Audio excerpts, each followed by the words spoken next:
Yaani wireless. Tulikubaliana mimi na yeye, nilishapeleka ripoti kwa polisi kwamba mimi nataka nione mama ananizuia, mimi nataka nimfunge mama akae jela ndani. Utapata laana wewe. Unapata laana sio muda mrefu. Na kuona kabisa unaanza kuvua nguo ukitembea barabarani. Mimi unataka kumfunge mama yako kisa nini?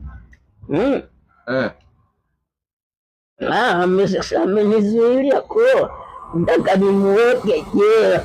Nilikubaliana na polisi wamesema huyo sasa takaa ndani. Ngoja tuwapigie polisi tuwaulize kama kweli.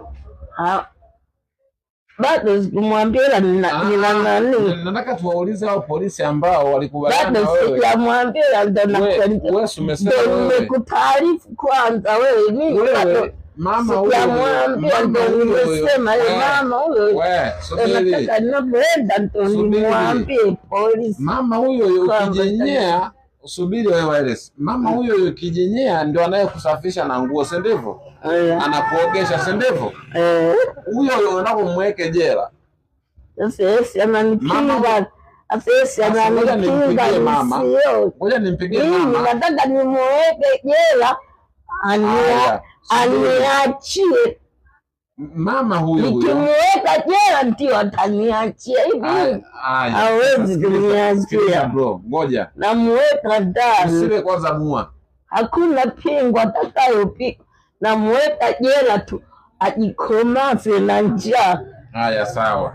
Wewe ukirudi nyumbani na kupikia chakula nani? Anayekupikiaga wewe nani nyumbani?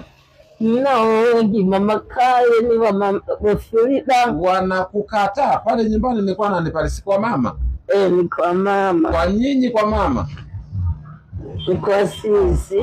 Kwa mama sio kwa nyinyi. Nyinyi mjitegemee mkaishi kwenu. Sio kwangu amna. Kwa nani? Ni kwa mama. Haya, kwa hiyo mama wewe ukimweka mama ndani atakayekuwa nyinyi anawapikia pale sasa hivi ni nani? Hayupo. Kwa hiyo sasa uone kama wewe ndio unakuwa na shida.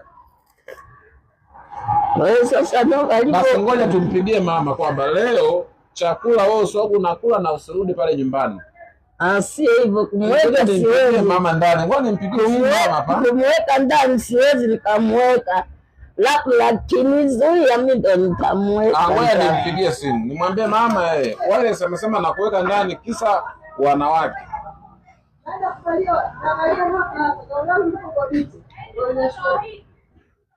Onyesha uongo.